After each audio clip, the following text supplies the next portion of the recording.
Benvenuti alla Battle at Castello Game of Skate. Oggi siamo al pistino di Cagliari.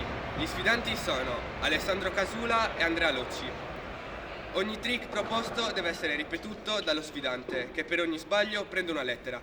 L'ultima lettera ha 2 tentativi. Non valgono grab, boneless e no comply. I punti sono assegnati dal nostro arbitro.